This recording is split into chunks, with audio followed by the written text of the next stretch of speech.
Conversatorio sobre errores en planeación tributaria por desconocimiento de NIF.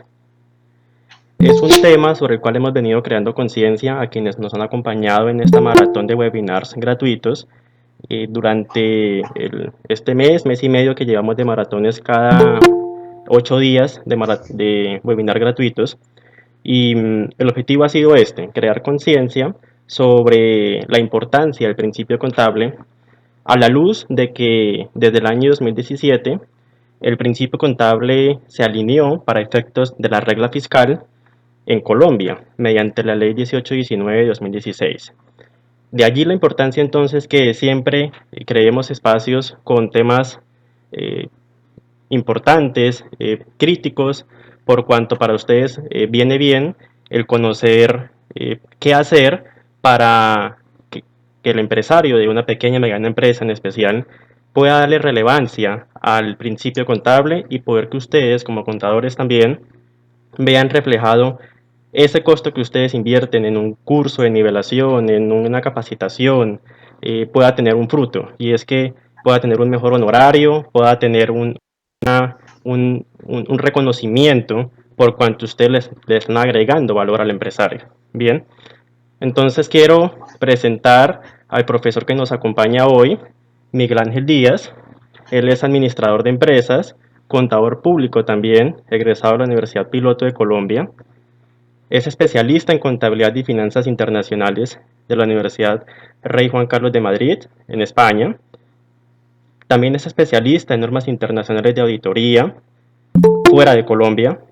Tiene un diplomado en la resolución 533 y 414 de la Contraloría General de la Nación, que son los marcos normativos de aplicación de normas internacionales para el sector público, siendo la 533 para entidades gubernamentales. También es certificado por ACCA en auditoría internacional. ACCA está ubicada en Londres, entidad encargada de certificar tanto en NIF como en NIAS nuestro dominio. Es docente universitario, actualmente coordinador del grupo de estudio de NIF de Compucol. Muchas personas presentes en la sala quizás ya lo conocemos porque es quien coordina estos espacios de estudio también con el Colegio de Contadores Públicos de Colombia.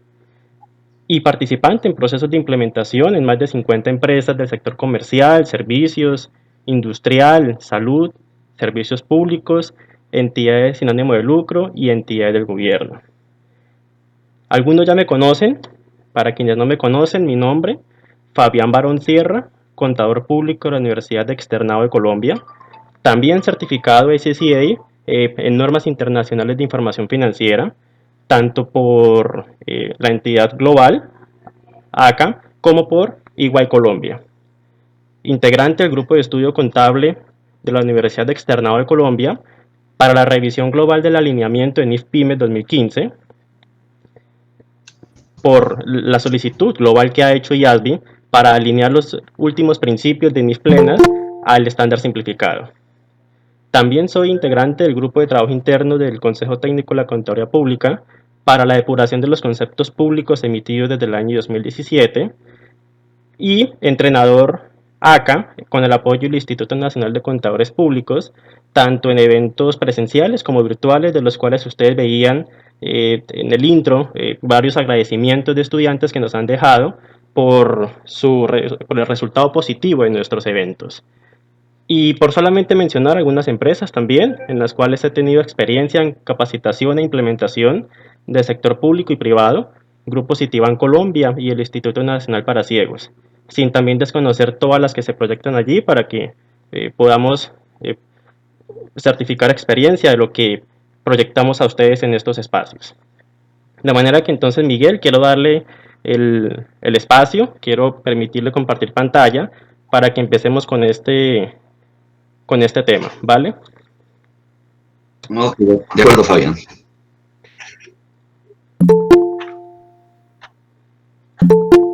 En este momento ya podría presentar pantalla, Miguel. Ok, de acuerdo.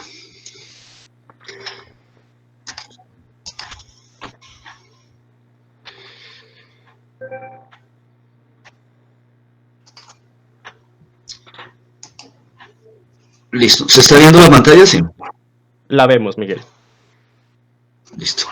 Bueno, inicialmente queremos entrar en contexto con el tema tributario y el tema de las NIF.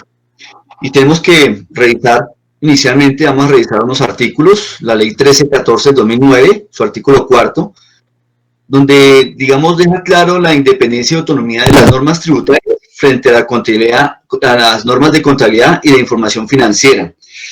¿Por qué contabilidad e información financiera? Ustedes saben que la contabilidad fue las primeras normas que existieron, las NIC, las normas internacionales de contabilidad, y posteriormente son las normas internacionales de información financiera. Pero se habla de la contabilidad y de la información financiera, que son totalmente independientes y tienen autonomía las de las normas tributarias.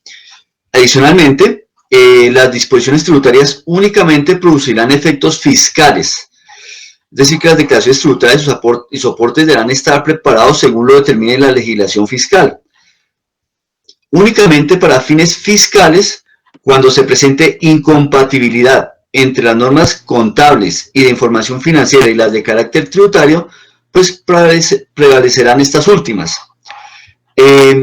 A raíz de la ley 1314, digamos que inicialmente en la ley 1314 se ha mencionado que la DIAN tomaría 4 años para determinar cuál iba a ser la forma de determinar tanto la parte fiscal con relación a la parte contable y financiera, es decir, de las NIF.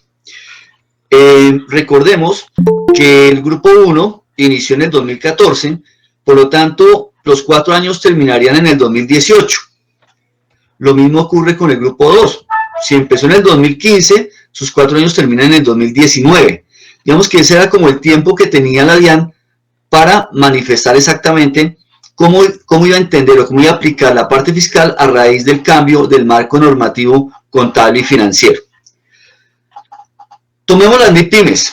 Las MIPYMES tuvo su adopción y el proceso de transición, la adopción el 1 de enero del 2015 con el estado de situación financiera de apertura del ESFA, y la transición terminaba una vez tuviera yo estados financieros comparativos, es decir, 2015 y 2016.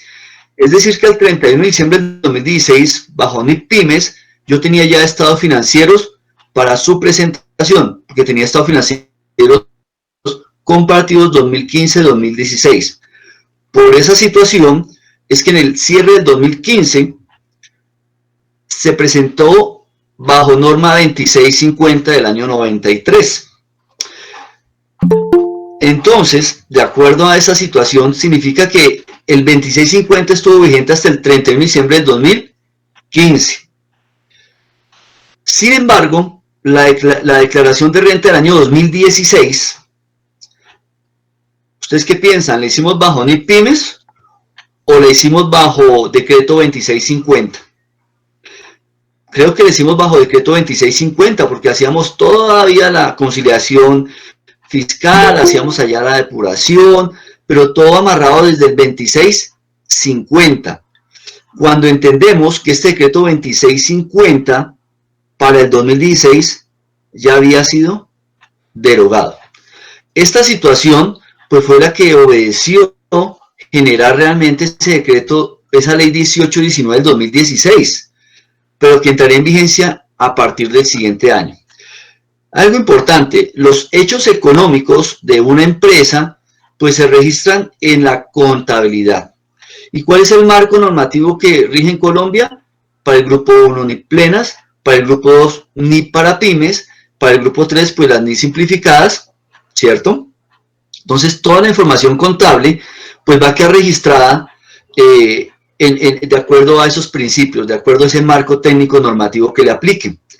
Por lo tanto, esa información y esa trazabilidad de la contabilidad hacia los impuestos, pues digamos que en el 2016 pues no se presentó.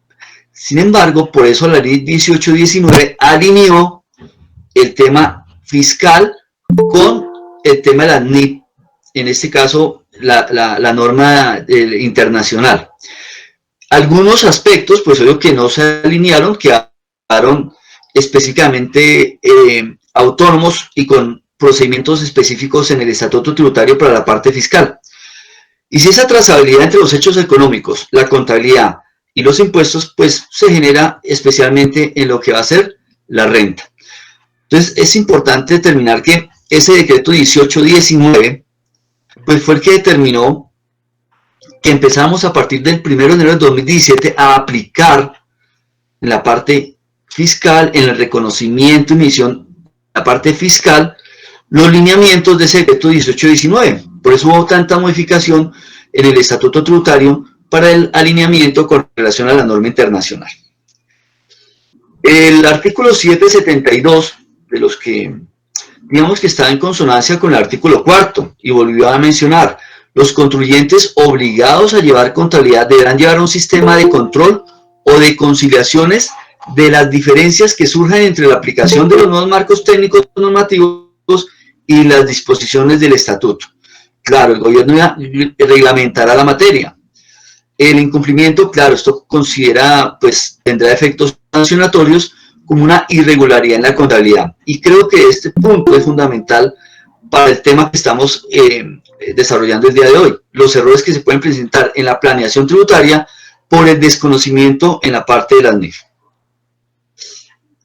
Y aquí hay un artículo muy importante, el 21.1, donde determina que para el impuesto sobre la renta y complementarios, el valor de los activos, pasivos, patrimonio, ingresos, costos y gastos de los sujetos pasivos de este impuesto obligados a llevar contabilidad aplicarán los sistemas de reconocimiento y emisión de conformidad con los marcos técnicos normativos contables vigentes en Colombia. Y entonces uno dice, hoy en día el marco técnico normativo aplicable para una pyme, ¿cuál es? Pues ni para pymes, que está reglamentado en la normativa del anexo 2 del DUR 2420 y que se actualiza con el 2270 del año 2019. Cuando la ley tributaria remite expresamente a ellas y en los casos en que no regule la materia, pues en todo caso la ley tributaria puede disponer de forma expresa un tratamiento diferente, de conformidad precisamente con ese artículo 4 de la ley 1314. Es que había antes, existía la ley 1607 del 2012 y ahí teníamos un libro NIF y había un libro tributario, que en su momento, digamos, y se ha hablado en muchas ocasiones, los software contables están todos parametrizados bajo el 2650 y en la mayoría de casos los fueron parametrizando más hacia un tema fiscal, porque de ahí se generaba toda la información.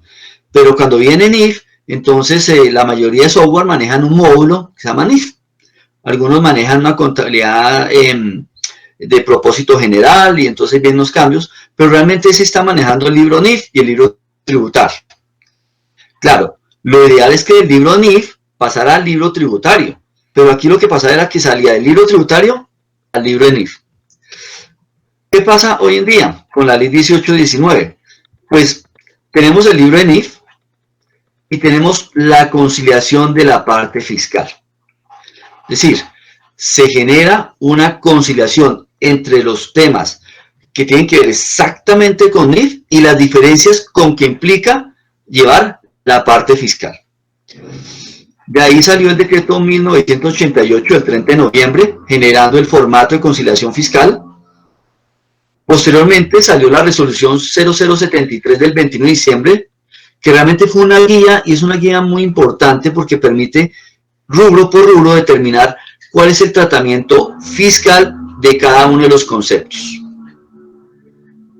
La resolución 052, claro, en su momento, en marzo del 2018, salió la resolución sobre la 020, que fue la que determinó cuál era el formato 25 y 16 que iba a aplicar las personas para el tema de la declaración de renta, la conciliación fiscal. El último, de los últimos, el 052 del 30 de octubre, donde determinó cuál iba a ser el formato para el 2018 y 2019, aunque posteriormente eso se modificó.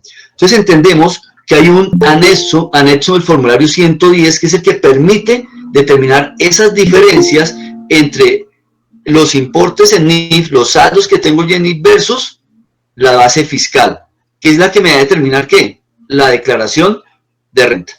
Igual también hay para las personas, para el formulario 210. Sanciones, claro, el artículo 5 habla del incumplimiento de la obligación de presentar el reporte de conciliación fiscal dentro de los plazos fijados.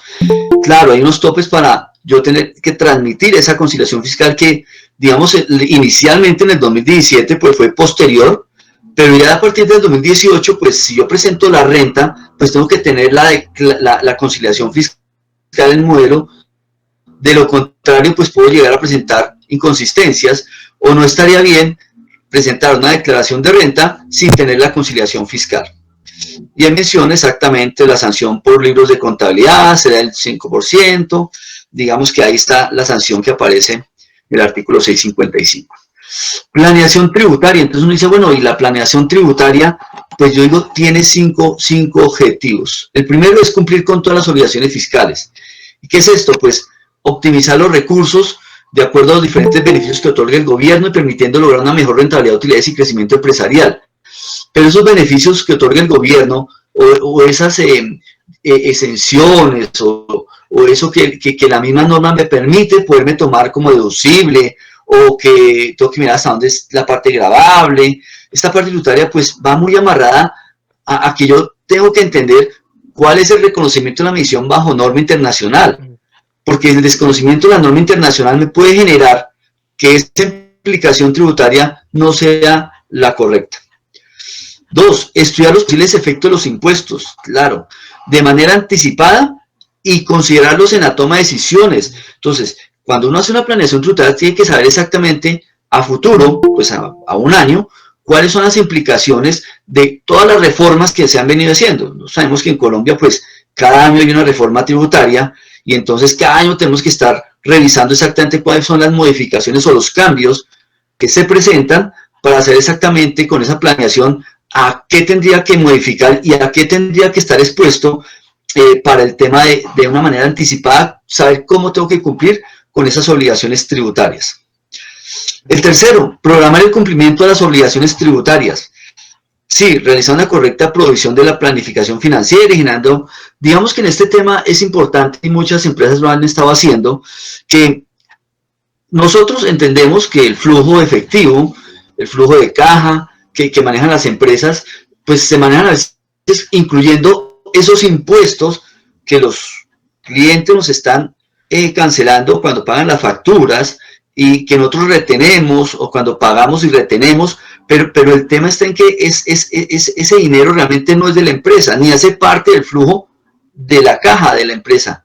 Realmente es algo que tenemos que entregarle a la dirección de impuestos cuando somos retenedores de renta, IVA, ICA, y lo que tenemos que hacer es que esa información que se recibe o esos dineros que reciben que no son de nosotros, pues tenemos que dejarlos depositados. Inicialmente mucha gente maneja unas fiducias, entonces al cierre del día hacen el corte y saben exactamente qué corresponde a ese cumplimiento de esa obligación tributaria y sacan ese valor y lo mandan a una fiducia.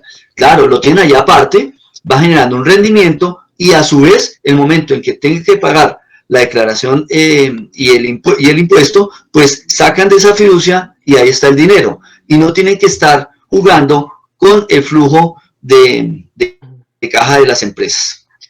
Cuarto, un impacto tributario en los proyectos de inversión. Claro, con un proyecto de inversión todo el mundo mira exactamente ese flujo, qué impactos va a tener, tanto en lo que tengo que entregar para que ese proyecto de inversión se lleve a feliz término y cuáles serán las erogaciones. Y mucha gente no tiene en cuenta a veces el tema de la parte tributaria o fiscal. Entonces, esa medición y evaluación de manera oportuna, con buenas estrategias adecuadas dentro del marco legal, permitirán realmente la obtención de beneficios económicos por el ahorro o el diferido del impuesto. Entonces, esos proyectos de inversión a veces ahí es donde uno va a entrar a analizar ese valor presente neto, que sea positivo o negativo, y si no se tiene en cuenta la parte fiscal, pues podemos tener una tasa interna de retorno favorable o un valor presente neto positivo y decimos ese proyecto de inversión es viable, pero cuando entra la parte tributaria vemos que realmente tomamos una mala decisión. Y el quinto, los recursos financieros de su empresa. Pues realmente tenemos que evaluar y organizar para que las decisiones que se tomen no afecten la rentabilidad. A veces se pueden tomar en la alta gerencia o el gobierno corporativo decisiones sobre la situación que se presenta en los estados financieros de propósito general y en otros indicadores, pero a veces no se tiene en cuenta el impacto tributario que puede llegar a tener y eso hace que de pronto esas decisiones, como mencionaba anteriormente, con los proyectos de inversión, pues puedan no estar muy alineados a que realmente puedan ser una inversión que genere a futuro una muy buena utilidad. Esto en cuanto a la planeación tributaria. Entonces, se hicieron 3 preguntas. Una, ¿se está perjudicando al empresario en el pago de impuestos por el desconocimiento de NIF? Y entonces, con Fabián teníamos unas respuestas acá. Entonces, ahora sí, digamos que quería inicialmente pues hacer este contexto, traté de no extenderme mucho, de lo que ha pasado con la normatividad cuando entró el marco normativo, la ley 1314, lo que dijo de tanto de la parte tributaria con la parte contable y financiera, todo el proceso que ha venido desarrollándose, cómo fue esa ley 1819, por qué se generó, qué alineó y finalmente qué se generó, que fue la conciliación fiscal. Entonces aquí, Fabián, pues ya Gracias. comenzaríamos el conversatorio de estas preguntas. Bien, se han formulado No sé hasta ahí. preguntas con base en el contexto también que Miguel nos ha proyectado, porque son cuestionamientos que con ellos nos hemos encontrado también, en donde hemos tenido la oportunidad de acompañarlos a ustedes o a los empresarios. Y hemos encontrado que nos preocupa que el discurso que veníamos manejando como contadores para un servicio con alcance fiscal tenía que haber cambiado desde el año 2017, por lo que ya veíamos del contexto que nos proyectaba Miguel de la reforma tributaria con ley 1819 del 2016. Pero hemos notado que ese discurso no cambió. Y como no cambió, porque conocemos el principio contable, y más grave aún, desconocemos la regla fiscal, porque si conociéramos la regla fiscal, en muchas ocasiones nos preocuparíamos también por conocer el principio contable. Pero nos hemos encontrado con que no nos preocupa a veces el principio contable. Eso nos tiene preocupados porque como colegas también de ustedes, nuestro valor también es que todos hagamos siempre las cosas cada vez mejor, ¿sí? Entonces, de allí que estas preguntas estén direccionadas a crear conciencia, como empecé el webinar, para que podamos direccionar y valorar estos espacios que, por ejemplo, son gratuitos, ¿bien?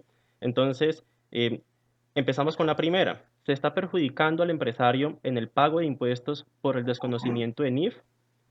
A veces creemos y también le transmitimos eso al empresario por desconocer el principio contable, que NIF no tiene nada que ver con impuestos.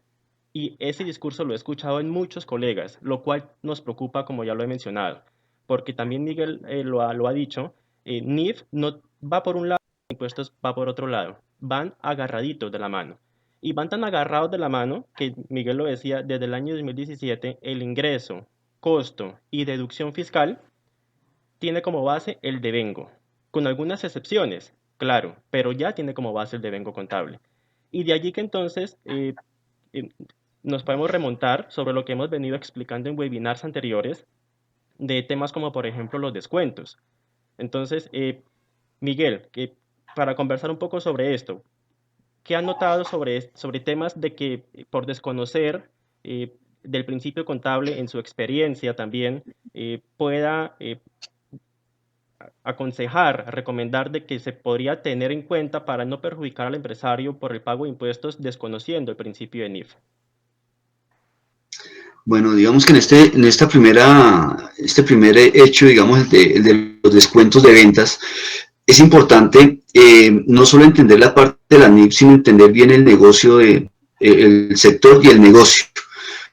Creo que es importante saber exactamente cuál es el negocio de la empresa para poder aplicar correctamente estos principios. Uno entiende que tanto NIPLENAS como NIPYMES son unos principios que están enmarcados en la norma, que el contador tome esos principios y de acuerdo al reconocimiento, medición inicial, posterior y revelación, pues yo tomo un hecho económico, en este caso los descuentos en ventas, y tomo ese hecho económico y lo tengo que registrar de acuerdo a esos principios.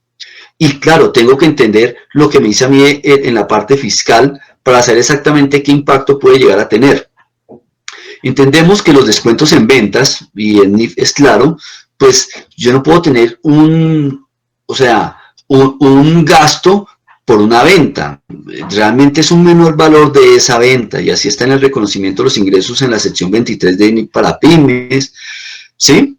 Pero ese desconocimiento a veces entre lo que es la NIF o el miedo a aplicar de pronto la matemática financiera en determinados momentos, pues implica que no apliquemos correctamente la norma. Y al no aplicarlo correctamente, pues estamos haciendo registros que no corresponden y que posteriormente, cuando vamos a presentar esos estados financieros de propósito general en la parte del XBRL, digámoslo así, pues esa taxonomía pues me dice cómo tengo que presentar esa información. Que cómo lleve yo los registros acá, eso depende de cada uno de ustedes, de cada contador. La norma no le dice en qué código tiene que ir registrado. Lo importante es entender el contexto del hecho económico, entender el contexto de la empresa, cuál es el negocio, y sobre ese negocio pues yo hago mi plan de cuentas, sé cómo yo los registros y sé cómo tengo que controlar todos esos eventos que anteriormente de pronto no se tenían con ese análisis, porque teníamos un 2650 donde decía débito y crédito, estos son los códigos y no piense. Hoy en día tenemos que utilizar mucho el criterio, el análisis para saber cómo reconozco de acuerdo al principio y cómo lo voy a presentar, teniendo en cuenta también de lado pues la parte fiscal. Entonces, en este caso, en el reconocimiento de los descuentos en ventas, con menor valor del ingreso, sino como gasto, pues obvio, eso genera un impacto en el anticipo de renta. Y bien lo dice el artículo 1, de que pues todos los ingresos y gastos van de acuerdo al reconocimiento bajo la norma internacional, bajo la parte contable y financiera. Si hay algún análisis o algo que el estatuto tributario mencione específicamente, pues obvio que aplicará la parte tributaria. Y en este caso, los descuentos de ventas no menciona nada en la parte del estatuto tributario, menciona exclusivamente otros temas, pero este descuento en ventas, igual que el que vamos a ver en adelante, descuento en compras, pues no lo está aplicando. Por lo tanto, bajo NIF y fiscalmente esos descuentos realmente serían un menor valor del ingreso y en el otro contexto pues sería un menor valor de mi inventario. Así es, Miguel. Y introduciendo un poco ya el tema del descuento en compras, funciona igual. Y con el agravante que cuando un proveedor nos hace un descuento, veníamos acostumbrados a lo que mencionaba Miguel, que es que teníamos un código de cuentas y con una dinámica incluso que hacía que nuestro juicio profesional no tuviera valor porque prácticamente nos decía todo el PUC con su dinámica de cuentas. Y entonces lo que decía Miguel, no piense, simplemente registre, ¿sí? Y de allí que entonces había una partida en el ingreso para descuento en compras, ¿sí? Pero realmente esto no es válido. Y fijémonos que el PUC como tal, el gobierno no es que haya sacado mediante un decreto nuevo, un nuevo PUC para NIF porque no aplica, pero hemos seguido registrando con pérdida de nuestro juicio profesional y desconocimiento del principio contable, ingresos en compras a proveedores como un ingreso, haciéndole pagar un mayor anticipo de renta al empresario y que eso le afecta de manera importante el flujo de caja. Es que si conociéramos el principio contable y bajo ese sentido tuviéramos bases para hacer una planeación tributaria basada en NIF, le estuviéramos aportando al flujo de caja del empresario, porque no es un ingreso, es un menor valor del inventario, o en su defecto, si el inventario ya se vendió, que lo veíamos en un webinar anterior, si ese inventario ya no está como parte de mis existencias, va a estar entonces en el costo de ventas, y necesitaría entonces acreditar el costo de ventas, pero no el ingreso. ¿Estamos de acuerdo, Miguel? Totalmente de acuerdo, Fabián, y para agregar, digamos que cuando uno analiza los descuentos en ventas, ¿cierto? Es porque la empresa busca de pronto una financiación, no por la banca o por otros medios que de pronto pueden llegar a ser más onerosos o más complejos en el tema de la tramitología, pues buscan realmente obtener unos recursos de una manera mucho más rápida, otorgando estos descuentos a los clientes, analizando exactamente el impacto que puede tener una tasa de mercado en un banco con una tasa de descuento dentro de los clientes. Entonces, estos mecanismos que tienen las empresas para poder financiarse, mirar flujos de caja, pues son los que uno tiene que entender y analizar exactamente qué impactos son los que pueden llegar a tener y cómo uno como contador tiene que analizar no solamente el registro y la parte contable, sino la parte financiera, que es muy importante. Igualmente con los descuentos en compras, porque analicen ustedes que el descuento en compras, yo lo llevaba antes como un ingreso, y uno dice, pero a ver, usted, ¿quién le ha dicho a usted que va a ir a la tienda a comprar una chocolatina? Y entonces va a registrar es un ingreso, cuando usted está haciendo es un gasto que está en una erogación, usted está comprando, ¿sí? Entonces, es muy similar. Entonces, ¿cómo yo impacto o los inventarios o ese costo? Porque si el inventario ya se utilizó, entonces tendría que afectar el costo. Entonces, el tema de la representación que trata de hacer la norma con las transacciones, pues también se van a ver reflejadas en la parte tributaria, y es importante entender bien lo que es la NIF, lo que pretende la NIF, entender los hechos y entender la parte financiera de la empresa para que esté amarrado a la parte tributaria. Así es, Miguel. Y de hecho también lo veíamos en webinars anteriores con quienes nos han acompañado, que no se trata de evadir impuestos, dejando de reconocer un ingreso porque es realmente un menor valor del inventario o un menor valor del costo de ventas. Es que es planear tributariamente, es apoyarnos en lo correcto, que es el principio contable, para producto de ello beneficiar al empresario, pero no es evadir impuestos. Hay mucha diferencia entre evasión y planeación tributaria. Bien, entonces, como estos ejemplos tenemos un mar de cosas que revisando el principio contable podemos quedarnos mucho tiempo hablando sobre ellos. Hemos querido tomar quizás los que de manera transversal sabemos que toda pyme se encuentra con estos casos. Por ejemplo, también tenemos la pérdida por deterioro de inventarios, que podri- solemos encontrar que por juicio de quien está mirando este tema en una empresa, asume que por ser una estimación nunca va a ser deducible. Y esto no es así. Si nuestro inventario llega a tener deterioro, la DIAN nos está diciendo en el artículo 59, que es el artículo que reglamentó que el costo fiscal es ahora el costo devengado contablemente, y dentro de las excepciones está este tema del deterioro de inventarios, aludiendo que aunque bien no va a ser deducible en el periodo de la causación, sí va a ser deducible en el periodo en el que se realiza la venta. Entonces fijémonos cómo esto, analizado desde un mar completo, desde un contexto integral, nos permite, si nos sentamos juiciosamente con el empresario a señalarle la importancia de todos estos hechos a la luz de impuestos, muy seguramente vamos a tener una receptividad de parte de ellos que hoy en día estamos viendo, en especial en el empresario de la pequeña y mediana empresa, a veces un poco negativa, en que no han querido, y ustedes también nos lo han expresado, es que NIF es muy importante, pero el empresario no lo valora, es que el empresario no le da la importancia. Claro, porque no hemos aprendido lo que necesitamos aprender para hablarle al empresario de que estos temas, fijémonos que te afecta o no, empresario. Yo te puedo ayudar a que ahorres flujo de caja si podemos aprender el principio contable, ¿sí? Entonces, y no es la excepción con inventarios. No sé, Miguel, que como parte de su experiencia también, ¿qué ha encontrado en las empresas sobre este tema que nos quiera compartir? Bueno, hay a veces un desconocimiento en un tema y es bueno dar la claridad, aunque creo que es claro, pero a veces de pronto puede pasar algo tan sencillo. El reconocer el hurto como un deterioro de inventarios, cuando eso no es cierto, es que dar de baja el inventario. Entonces, a veces cuando se lee la norma NIF, a veces se pasa por encima de lo que es la norma como tal.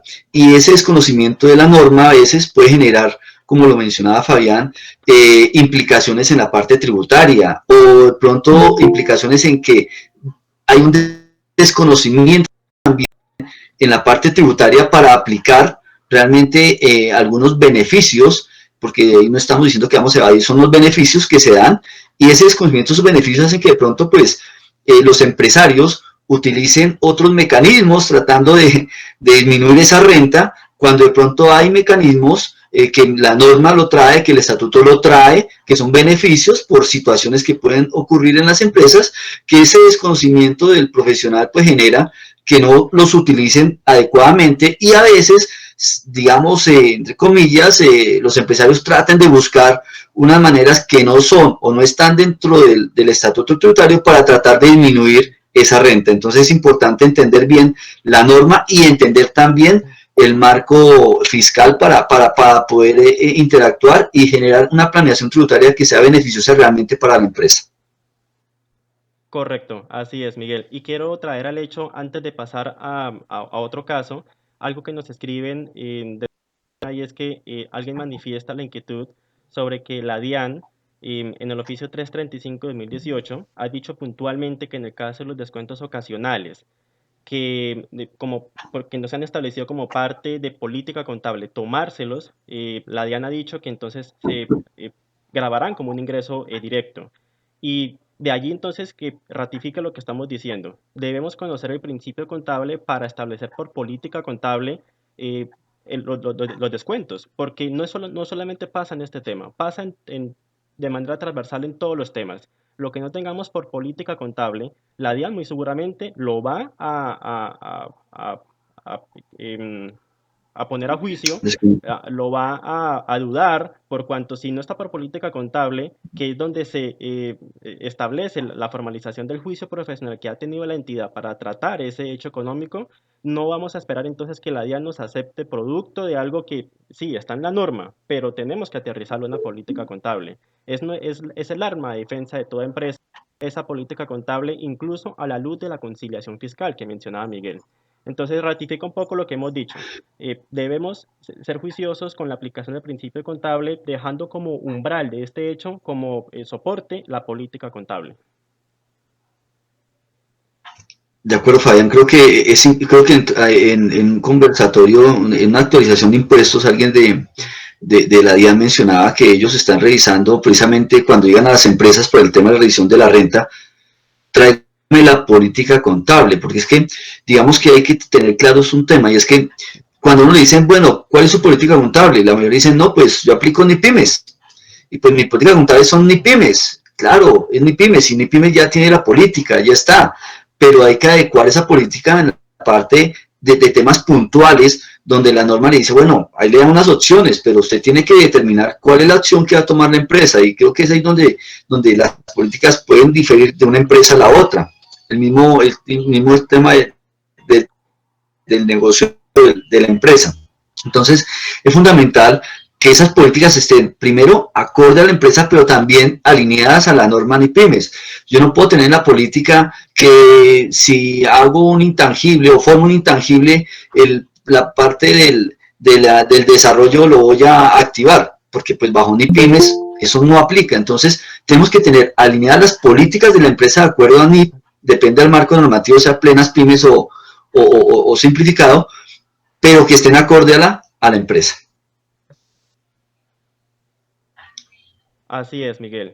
Em, un caso muy similar a lo que hemos hablado también en cuanto al último que hablamos de inventarios, también se presenta en el deterioro de propiedad, planta y equipo, porque los artículos 59 y 105, que ya lo hemos hablado, son los que establecen que el costo y deducción fiscal son el mismo devengado contablemente, sí establecen una excepción para el tema del deterioro en activos. Sin embargo, me gustaría quienes tienen a la mano el estatuto tributario, que podamos fijarnos o toman nota para luego revisarlo, que el numeral F de la excepción de esos, en el caso del 59, el numeral F como excepción de lo que en teoría es contable pero no fiscal, habla de que el deterioro de los activos será deducible en el momento de la enajenación o liquidación, pero dice que salvo en el caso de los activos depreciables. Por lo cual entonces uno entendería que hay excepción, pero sobre el deterioro de cuentas por cobrar, por ejemplo. Pero no menciona que sea, por ello dice, salvo en el caso de los activos depreciables, que en este caso sería una propiedad, planta y equipo. Entonces, si desde el inicio la DIAN nos dice el costo y gasto fiscal suyo es el mismo devengado contablemente, pero luego nos dice, excepto por estos que hay enseguida, y luego nos dice, en este deterioro de activos, salvo en este deterioro de estos activos, usted lo va a deducir en la enajenación o liquidación. Quiere decir que en propiedad, planta y equipo habría una excepción sobre una excepción. Es decir, que, y si lo vemos a la luz de una tabla de verdad, si no es cierto que no, resulta ser cierto entonces. Entonces, es un tema de juicio profesional que debemos analizar muy bien porque también podría ser deducible. Si yo tengo deterioro en una propiedad, planta y equipo, donde la DIAN me dice, salvo en esos, la excepción es esta, quiere decir que entonces podemos deducir o podríamos deducir ese deterioro contable en propiedad, planta y equipo. Y también me gustaría que Miguel me complementara un poco de también qué cosas hemos encontrado también con el grupo de estudio que adelanta sobre estos temas.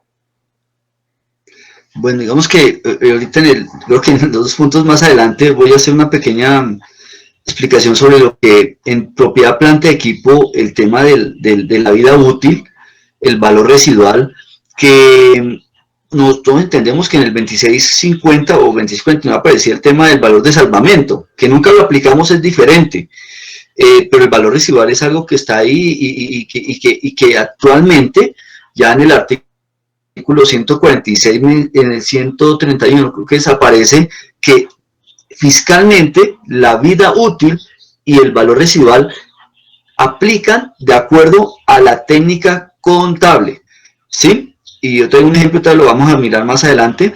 Y con relación al tema del deterioro, pues sí, tenemos que entender que hay espacio, lo que mencionaba antes, de beneficios que me genera a mí la misma norma fiscal, que son los que yo tengo que entrar a analizar para saber cuáles son los que realmente me aplican y cómo los tendría que llevar. El tema de soportar de manera objetiva, con su política, con la parte documental, eso facilita el que al realizar esa aplicación de ese beneficio, pues se tenga todo debidamente como tiene que ser. Y así pues la DIA no va a tener ningún desconocimiento con relación a alguna deducción con relación a este tema de deterioro. Así es, Miguel, así es. Y como lo mencionábamos, son casos puntuales que hemos tomado, pero que la idea es que ustedes con base en esto que están escuchando hoy puedan, aparte de considerar seguir participando en estos espacios gratuitos, también seguir investigando porque se los decía al inicio, como colegas lo que queremos es eh, crear estos espacios para hacer las cosas cada vez mejor, que ustedes hagan las cosas cada vez mejor y que esto sea un referente para que ustedes también vean que sí es posible vender un servicio distinto en el cual el empresario le dé importancia a lo que usted sabe o está haciendo. Entonces, tenemos otro caso allí, creo también, Miguel, luego del deterioro en propiedad, planta y equipo, el de las Sí, cuentas comerciales. Sí, le dejo la palabra. bueno, digamos que en este tema se ha hablado bastante, ¿no? Uno sabe que está, creo que es el decreto 187, que habla en su momento, en el año 74, de la provisión de cartera, y entonces uno hablaba que habían 2 métodos, el individual, el general, y uno dice, pero ¿cómo así que una provisión del año 74 era otro momento, eran otras situaciones? Sigue vigente hoy en día, o sea, creo que hay temas que también tocaría entrar a revisar, porque pues en un estudio que hicieron hace unos 3 años, pues realmente la parte del sector comercial, su motor es el capital de trabajo, y lamentablemente muchas empresas se liquidan es por que ese motor se apaga, en el sentido de que no tienen cómo lleguen los recursos, porque pueden estar haciendo muy buenas ventas, pero pues si no les pagan, si no hay el recaudo, pues se quedó en cartera, se quedó un inventario que quedó fue en cartera, pero ese flujo no se está viendo. Y lo peor es que como se reconoce un ingreso por la venta, pues yo tengo que reconocer que pues un impuesto, unos impuestos, un IVA, una retención en la fuente, pero yo no he percibido la plata por parte del cliente. Entonces, fuera que no cumplo con no tengo el flujo, tengo que ahora endeudarme para poder cumplir a la DIAN por algo que ni siquiera me están comprando o me están pagando. Entonces, son temas que hay que entrar a analizar. La norma internacional, allá en la sección 11, en pymes, pues digamos que menciona el tema del deterioro de ese instrumento financiero, esa pérdida de valor de ese instrumento financiero, y menciona cuál es la mejor estimación que se puede determinar de esa recuperabilidad de ese instrumento. Y ahí menciona que incluso puede ser cero, o sea, yo puedo llegar hoy en día, vender un producto, tengo la factura, tenía un acuerdo con el cliente de 30 días, un ejemplo, entonces tenía 30 días para que me pagara, y eso es como una forma de contado, pero resulta que o entró en ley 550, reestructuración o organización, o la situación que está pasando hoy en día, o la persona murió, o sea, cualquier situación que genera que esa plata ya no se va a recuperar, o sea, se perdió. Bajo norma internacional, pues yo tengo que deteriorar el 100%, porque ¿cuál es mi importe en NIF? Un ejemplo, 10 millones, vendí 10 millones. ¿Cuál es mi importe recuperable? Cero. ¿Cuánto deterioro? Pues los 10 millones, que eso me afecta a mi flujo. Entonces yo tengo que afectar esa utilidad porque es que realmente no voy a tener un ingreso de 10 millones. Eso bajo NIF. Y uno decía, pero bajo norma interna, bajo norma local, no, es que está solamente cuando hay deterioro, cuando hay provisión y eso es por el método, digamos que el individual. Y entonces tiene que haber pasado 360 días por el 33%. Pues entonces desconocemos que hay un artículo que es el 146 del Estatuto Tributario donde me dice deducción por deudas manifiestamente perdidas o sin valor. Y entonces ahí le da la herramienta de que efectivamente, así como en NIF, que es la realidad, que si es que yo ya perdí esa plata, esa venta la perdí, pues yo tengo que reconocer ese deterioro y afectarlo con un gasto. Entonces, esa deducibilidad del 100% con ese artículo 146 sí se puede dar. Claro, tiene que estar debidamente soportado de que efectivamente ese valor ya no se recupere. Es más, menciona en ese artículo 146, lo voy a leer, dice, son deducibles para los contribuyentes que lleven contabilidad por el sistema de causación las deudas manifiestamente perdidas o sin valor que se hayan descargado durante el año o periodo gravable. O sea, no necesito tener 360 días.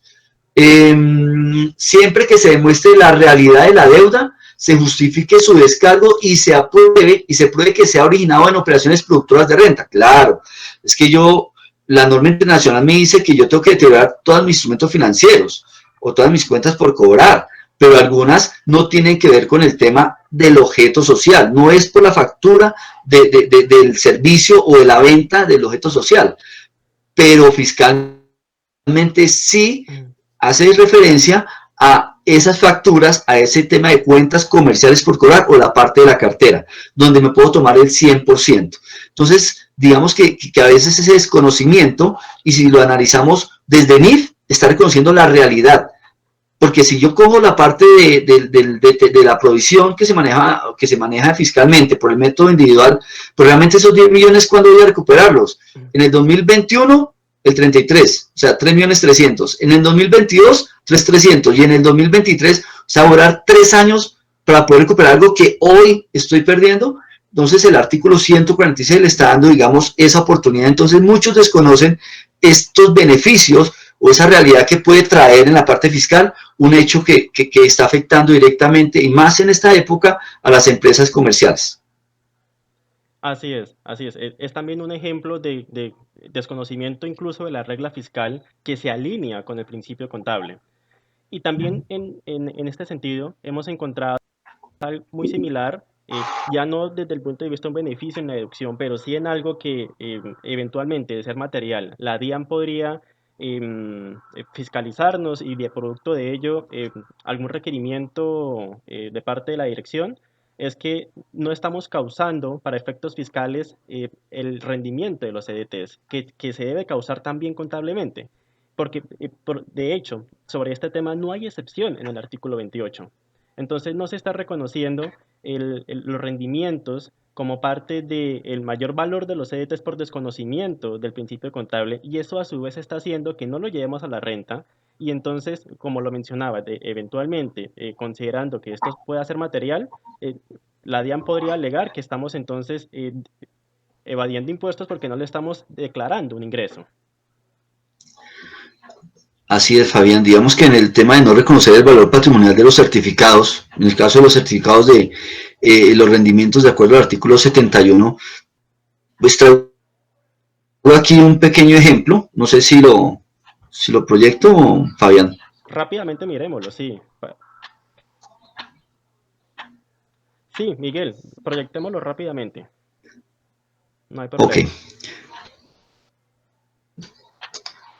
un segundito ya.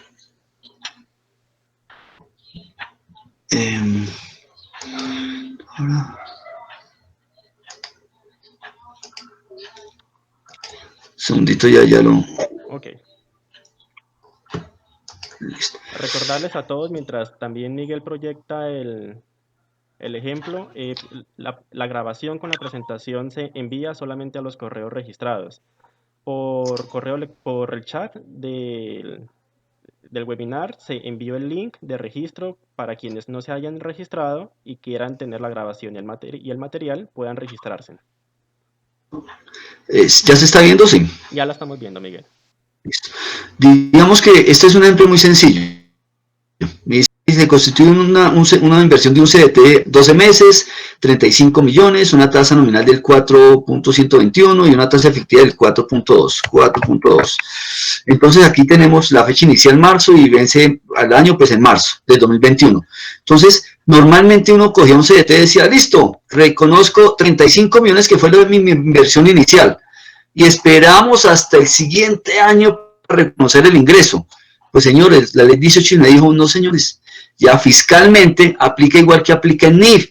Y entonces, ¿qué pasa? Pues que a mí me toca hacer un cálculo utilizando las tasas, utilizar la matemática financiera, utilizar estos cuadros donde determino cuáles son los intereses mensuales, pero tengo que determinar y convertir la tasa de una tasa efectiva o la tasa nominal a una tasa mensual y empezar a aplicar todo un proceso para decir, listo, entonces esos intereses que me estoy ganando porque ya pasó el periodo, ya me gané esos intereses, esos rendimientos los tengo que reconocer, los reconozco mensualmente, claro, entonces tengo que incrementar el valor de la inversión, que de pronto no llenemos registro, puedo llevar en un auxiliar el valor de la inversión y en el otro auxiliar dentro de la cuenta el valor del rendimiento y entonces voy llevando y al consolidar esa cuenta auxiliar pues seguramente voy a llevar un mayor valor de mi inversión hasta el momento cero cuando ya reconozco todo el valor. Pero al corte, en este ejemplo de diciembre, ten en cuenta que nosotros tenemos aquí el valor de 1.000.000, en ese ejemplo, que dejé de reconocer de qué, de ingresos. Y eso la DIAN sí puede llegar a sancionar, porque no estoy reconociendo los ingresos en la declaración de renta. ¿Sí? Entonces son temas que hay que entrar a mirar. Ahora, aquí quiero hacer una aclaración. El decreto, el artículo en el estatuto tributario quedó, y la ley 19 dijo efectivamente que reconozco los rendimientos y los descuentos. Y uno dice, pues, ¿cuáles son los descuentos? Entonces, cuando uno entra a mirar, una cosa son los descuentos, otra son los costos incurridos. Y ahí sí quiero dar una aclaración. Los costos incurridos es cuando yo incurro en algunos costos por una inversión. En un CDT, pues realmente yo no tengo costos incurridos. Yo voy a la entidad financiera y saco el CDT y no tengo ningún costo, ¿sí? Pero si manejo el tema de bonos, un ejemplo, entonces los bonos sí tienen un descuento y tienen un tema de comisión. Entonces ahí sí tengo unos costos incurridos. Y entonces aquí financieramente tengo que hacer un cuadro, pero fiscalmente, a pesar de ese artículo, como no incluyo los costos incurridos, pues ahí sí me va a variar.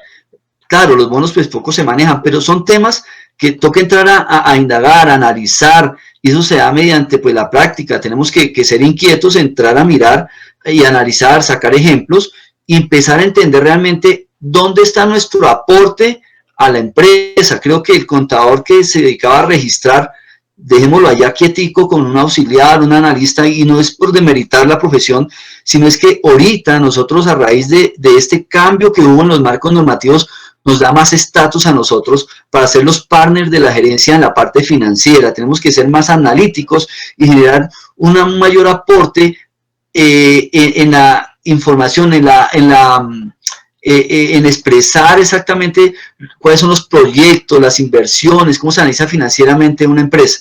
Entonces, digamos que este es el ejemplo que traía con relación al tema de los certificados de depósito. Y este ejemplo también nos sirve, Miguel, para decir que los arrendamientos, en especial los leasing financieros, que requieren de una parte de cálculo, de matemática financiera, también se han alineado con el principio fiscal, con la regla fiscal, porque ya el artículo 125 em, que establece el tratamiento de los arrendamientos para efectos fiscales tiene los mismos criterios que el criterio contable a la luz del, en este caso, si lo viéramos desde pymes, los criterios de reconocimiento de un leasing financiero. Entonces, también es transversal con este tema por la causación de intereses, por el reconocimiento del activo, por el reconocimiento del pasivo, por toda la parte integral que conlleva el reconocimiento de un arrendamiento financiero. De acuerdo, Fabián, exactamente. Antes teníamos un tema de arrendamiento financiero totalmente diferente a lo que cambió con la ley 1819 que lo alineó ya a la NI para pymes. Es más, en la ley 1819 que quedó en el estatuto tributario están entendiendo también hasta los costos incurridos. Entonces ya uno dice, un momentico, es que antes yo lo llevaba como un gasto. ¿Y cómo lo voy a dar un gasto? Si es que esos costos incluidos tengo que llevarlos con mayor valor de que de ese bien que estoy adquiriendo mediante ese leasing financiero. Y lo voy a ir depreciando a medida que va pasando el tiempo de ese bien. Y no lo voy a llevar como un gasto en un periodo donde me pueda afectar el flujo, por ejemplo. Y eso lo permite que el decreto, el artículo 127-1 del Estatuto Tributario. Y Fabián, y aquí viene el tema de las vidas útiles en propiedad, planta, equipo, artículo 137. Y digamos que aquí voy a también a complementar solamente con este ejemplo, muy sencillo. Digamos que el artículo 137, que fue un cambio de la ley 1819 para la limitación a la deducción por depreciación, menciona, para efectos del impuesto sobre la renta y complementario, la tasa por depreciación a deducir anualmente será la establecida de conformidad con la técnica contable, siempre que no exceda las tasas máximas determinadas por el gobierno. Y entonces aquí tenemos un ejemplo. Ya menciona que adquirió un bien, aquí tenemos la construcción de 250 millones, que tiene, que de acuerdo a un avalúo me dice que hay 2 años de ustedes, y entonces la vida remanente pues va a ser de 78. Esos 78 años realmente en vida útil deberían ser 936 meses, bajo norma internacional, contable. Y ahí la norma me está diciendo que yo puedo tomar eso fiscalmente, claro que lo puedo tomar fiscalmente. Que no puedo es, como lo menciona aquí la norma, no puedes exceder la tasa máxima. Y entonces, si ustedes ven ahí el artículo 137, ¿cuál es la tasa máxima? El 2,22. Si yo cojo los 936 meses, realmente ¿cuál va a ser la tasa de apreciación? El 1,282. ¿Está excediendo el 2,22? No. Pero si yo le doy una vida útil de 20 años, que era lo que antes se manejaba, digamos que 25, me excede, porque ya es el 4% y no puedo pasar el 2,22. Entonces, ante esta situación, lo que estamos viendo es que efectivamente la vida útil contable va a ser la misma vida útil fiscal. Claro, si por política de la empresa determino yo que un bien, digamos un vehículo, va a durar solo 5 años porque lo van a cambiar a los 5 años, pues seguramente me está excediendo el tema fiscal. Entonces ahí sí habrá una diferencia entre lo que es la vida útil contable y la vida útil fiscal. Pero si es más allá, yo puedo tener la misma vida útil fiscal y contable sin ningún inconveniente. Igual el valor residual, porque precisamente el artículo 146 menciona el 131, menciona el tema de que el valor residual y la vida útil se determina de acuerdo con la técnica contable. Entonces, digamos que eso era como los puntos los 3 ejemplitos que quería solamente como traer a colación. Gracias, Miguel. Hemos revisado entonces temas críticos de lo que, por desconocer desde el principio contable, creemos que estamos perjudicando al empresario. Vamos ahora a revisar qué tener en cuenta para planear el pago de impuestos desde el principio contable, porque en especial para efectos del el ingreso debemos tener en cuenta dos artículos, artículo 28 y artículo 429, que es el que nos habla de la causación del IVA, del impuesto al valor agregado. ¿Y por qué hablar de estos dos artículos? Por lo que ya hemos mencionado. El artículo 28 nos está hablando sobre la nueva base de fiscalización de los ingresos, costos y gastos, que hemos ya hablado algo sobre esto. ¿Y por qué hablar también del 429?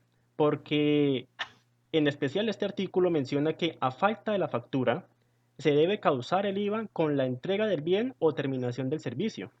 Y es algo que hemos venido considerando mal incluso desde antes de NIF, porque hemos estado tan sujetos a la factura, creyendo que es la factura la que genera el ingreso, que hemos empezado a desconocer la integridad de la regla fiscal. ¿Y cuál es la integridad? Que a falta de esa factura, que no es la que genera el ingreso, es el ingreso el que genera o el hecho económico que genera la factura, hemos entonces cometido errores en la causación del IVA.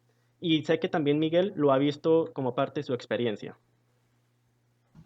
Sí, Fabián, digamos que cuando uno entra a determinar, es más, la DIAN siempre lo ha mencionado, el hecho de la factura, el generar la factura es porque se produce un ingreso.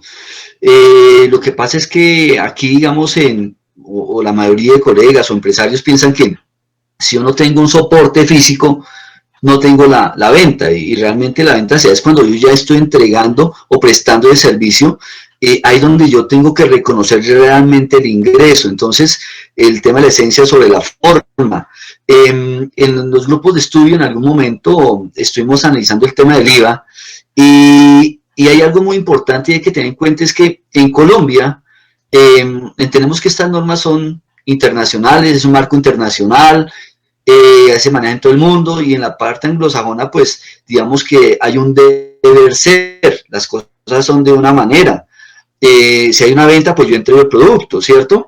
En Colombia pues digamos que no sé si nuestra idiosincrasia le generamos a un hecho tan sencillo le generamos como unas 20 formas de hacerlo, o sea, y entonces es que si yo le entrego esto y hago, y se generan una cantidad de ejemplos y ejemplos y ejemplos, que uno dice, pero es que yo no puedo tomar la norma y adecuarla a cada ejemplo específico, porque es que es como decir no sé, que tengo un modelo talla 30 y entonces tengo que meter a una persona que pesa 60, otro que pesa 15 y otro que pesa 120. O sea, la norma le dice cuál es el hecho económico que tengo que registrar, y el hecho económico puede ser muy sencillo a la luz de la norma internacional, pero en Colombia la práctica habitual genera una cantidad de modificaciones, que es donde viene el problema de la aplicación de la norma. Entonces dicen, pues que a mí me dice que tengo que tener la factura, pero ¿dónde le dice? No, es que así y siempre ha sido, y es como la doctrina habitual. Y entonces que si yo entrego primero una cosa y después hago una cosa, o que pagan una parte, o sea, hay una cantidad de cosas. Entonces uno dice, un momentico, una cosa es que se hagan muchas situaciones que no deben de hacerse en la manera como se están haciendo, y otra muy diferente es que la norma tenga que adecuarse a una cantidad de variables que realmente no deberían existir en el mercado. Entonces yo creo que aquí más que todo prima es el criterio del contador, del profesional, en entender el hecho y saber hasta dónde tiene que adecuarse ese hecho a lo que debe ser, para poderlo registrar, reconocer y medir. De lo contrario, vamos a seguir en lo mismo, de seguir que los empresarios manejen de acuerdo a sus criterios y a su costumbre mercantil, el que nosotros tengamos que adecuarnos a eso, cuando es realmente las empresas que tienen que adecuarse a lo que debería estar determinado. Así es, y aprovecho para responder la pregunta de Juan David Parra, que nos decía, o de pronto iba orientado un poco la pregunta a que si se puede tener una política contable sobre que los ingresos que se registren son aquellos cuando se paguen las comisiones, en el caso de una agencia de seguros, creo que es Juan David, que comisiona. Entonces, con esto lo que hemos dicho, Juan David, para responder es no hace falta que que se pague el hecho generador para usted poder causarlo. Sería entonces una contabilidad de caja, pero aquí estamos en contabilidad de devengo, en donde causamos los hechos económicos en el momento en que suceden y le dan derecho a una parte y obligación a la otra parte, no cuando se paga. Entonces de allí que la política contable deba estar en un contexto de causación, no de pago.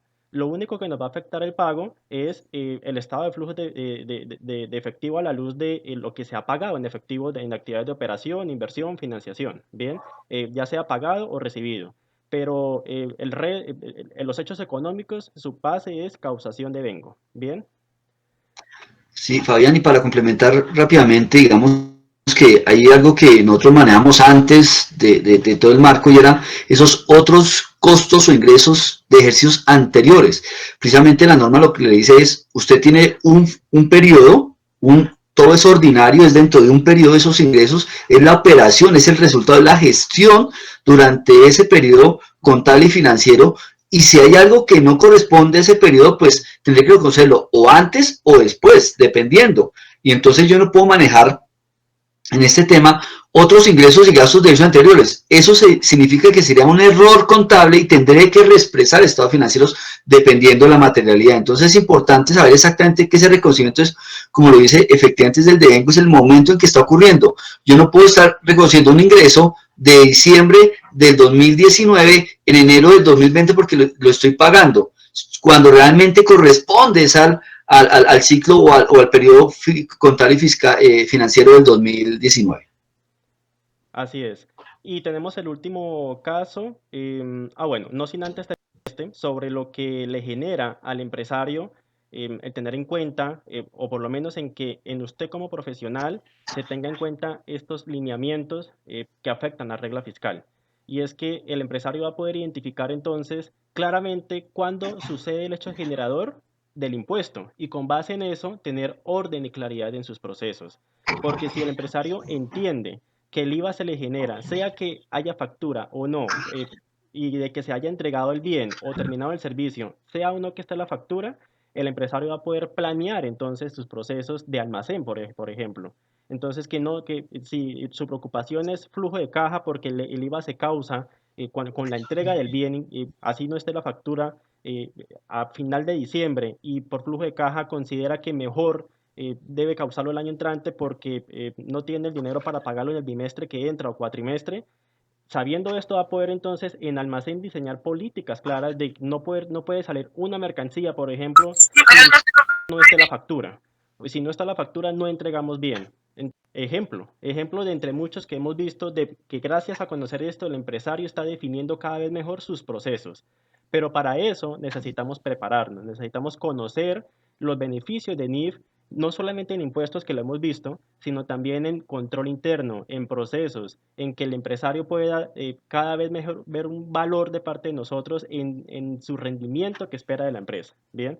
Y con esto, cuando ya hablamos de que entonces NIF está beneficiando, permitiendo planear tributariamente y permitiendo tener un mejor control de procesos, control interno, estamos hablando que NIF entonces es la base para una planeación administrativa y tributaria.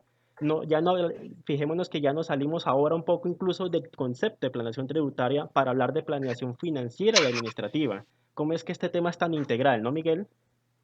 Sí, y Fabián, es importante entender algo y es que de pronto cuando llegó el tema de la implementación de las normas, todo el mundo, el empresario pensaba que era contabilidad. O sea, la implementación, llegó el marco normativo, ahora son NIF, listo. Señor contador, haga las modificaciones allá usted. No, el tema de cambiar un marco normativo no es como cambiar, no sé, el aplicativo de nómina. Aquí se cambiaba absolutamente todo el concepto en cuanto a los procesos y a cómo operaban cada una de las áreas de la empresa. Y desde ese punto de vista, tenía que todas las áreas de las empresas entrar en sintonía con la norma, desde el área de compras, almacén, facturación, ¿sí?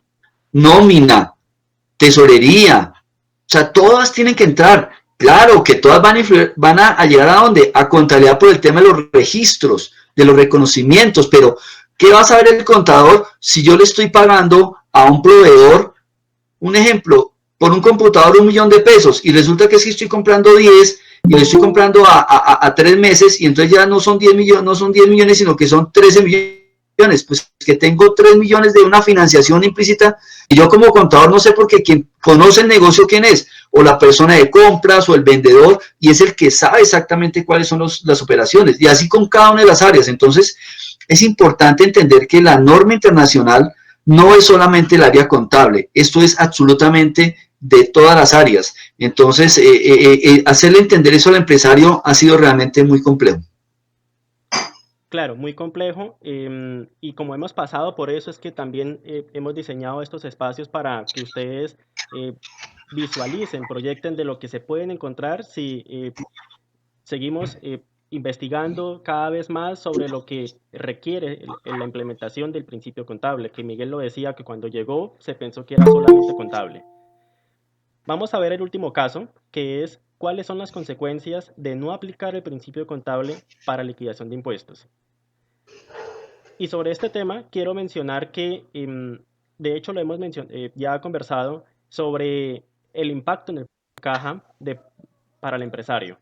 Es importante para el empresario que el flujo de caja siempre esté en objetivo de optimización, porque es con esto que la empresa vive, es con el dinero que la empresa vive, es el recurso más preciado de toda empresa.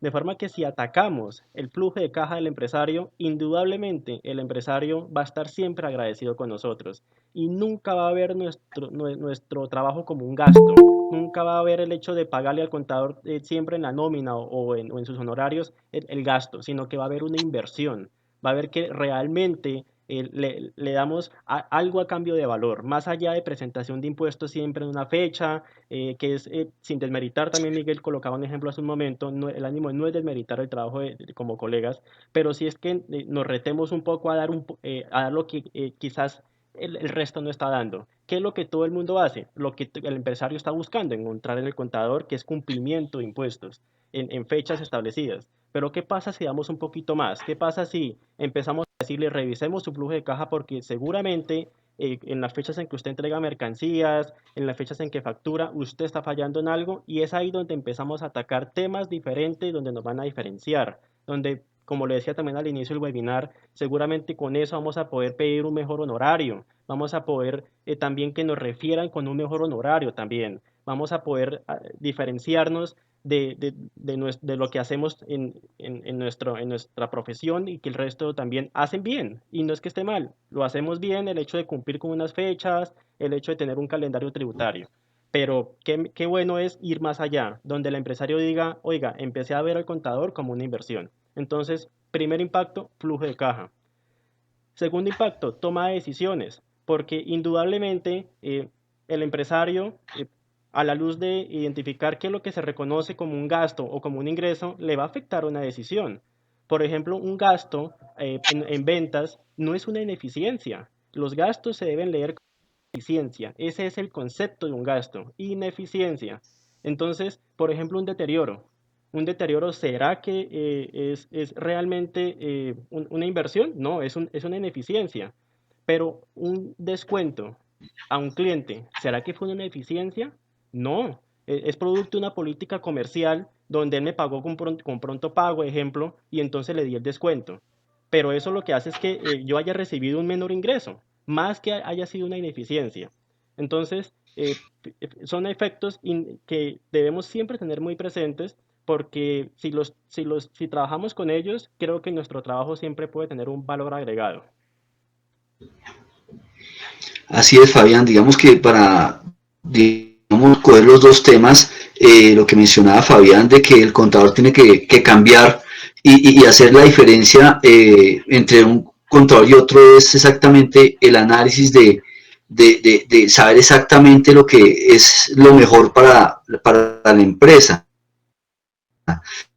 Yo siempre he dicho que los estados financieros son como una tabla de un control de un avión y yo no necesito asomarme o el piloto no necesita asomarse a la ventana para ver si le está funcionando el motor. Yo miro los controles y donde haya algo en rojo, pues tendría que haber alguna preocupación, tendré que dirigirme a ese punto que está en rojo para saber qué está pasando. Y creo que los estados financieros, cuando se llevan y se registran de acuerdo a la mejor práctica, pues seguramente esos indicadores se van a aprender en el momento en que realmente se requiera mirar exactamente qué es lo que está pasando, determinar ese flujo de caja, porque yo puedo estar comprando a mi proveedor a 30 días, me da plazo, y yo estoy vendiendo a 60, creo que eso no es negocio. Entonces hay temas que toca entrar a mirar sobre el apalancamiento, sobre los indicadores de liquidez, de endeudamiento, ¿sí?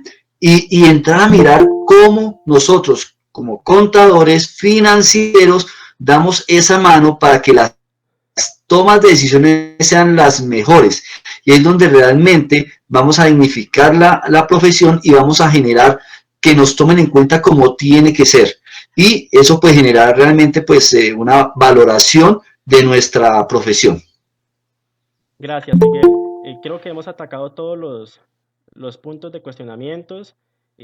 Agradecerle por haber aceptado nuestra invitación, Miguel, y no querer cerrar este espacio sin también manifestarles sobre la convocatoria que tiene abierta la academia del taller Express en NIF, que empieza el 18 de agosto y que tiene con énfasis el poder validar que podamos seguir revisando en profundidad lo que hemos visto hoy y durante webinars anteriores, que es planeación fiscal basada en NIF.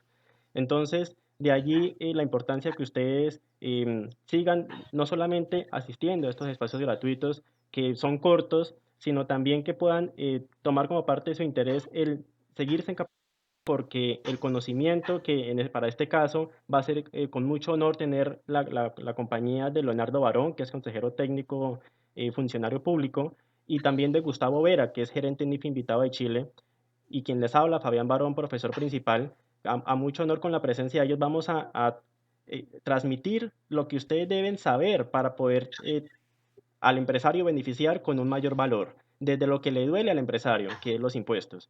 Entonces, están abiertas todavía está abierta la convocatoria, los cupos se están acabando porque nuestro, nuestra forma de poner en práctica el conocimiento, y ustedes se han dado cuenta con los webinars, es distinta.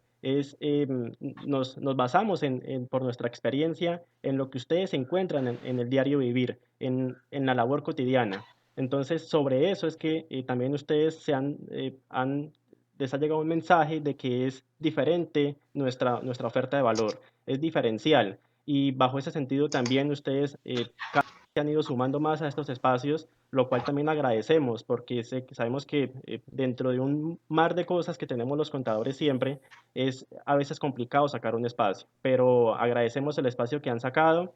Interesados en recibir información también del taller Express en NIF, nos pueden dejar correo electrónico o un dato de contacto para que desde la oficina se contacte y poder brindarle mayor información.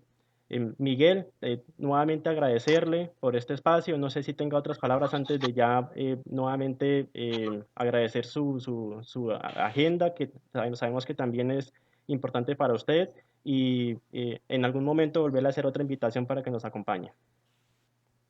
Fabián, pues inicialmente pues muchísimas gracias por la invitación. Realmente pues estos espacios son los que le permiten a muchos colegas pues reforzar los conocimientos y entrar a analizar y la invitación siempre es eso, sean inquietos, tenemos que leer bastante, sí, hay que hacer mucha práctica también. Digamos que no sé, pues también invitados de pronto con el permiso de Fabián, a los grupos de estudio que tenemos, que yo Claro. coordino, realmente estos espacios son enriquecedores para los colegas que de pronto quieran reforzar los conocimientos. Tenemos excelentes profesionales como el caso de Fabián que nos acompaña en muchos de esas sesiones del grupo de estudio. Y nada, agradecer la invitación y claro, con muchísimo gusto, seguramente más adelante estaré gustoso de volver a estar en estos espacios y compartir con todos ustedes. Muchas gracias, Fabián. Gracias, Miguel. Indudablemente ha sido valiosa toda la información que nos ha hoy proyectado Miguel. Nos hemos conocido por estos mismos espacios. Ya llevamos mucho tiempo debatiendo temas que, producto de una llamada debatiendo un tema, surgió este interés en invitarlo a que, Miguel, esto que debatimos, que creemos que puede ser muy provechoso para quienes nos acompañan en los webinars en la academia, puedan también escuchar qué es lo que nosotros conversamos porque hay mucha información de valor en lo que conversamos. Entonces, se le extendió la invitación a Miguel, nos ha acompañado. Sabemos, como le decía, que es un espacio que es complicado a veces sacarlo, porque también el fin de semana es un poco para la familia, pero agradecerle nuevamente y para otro espacio sabemos que también va a ser mucha la gratitud que vamos a sentir si nos logra aceptar otra invitación. Creo que sí, Fabián, muchas gracias. Vale, muchas gracias a todos. Nos han dejado varios correos. Voy a dejar la sesión abierta un momento todavía para quienes estén interesados en recibir la información, pues enviar la información a los correos o datos de contacto como números de teléfono también para contactarlos desde la oficina. Gracias a todos. Feliz día.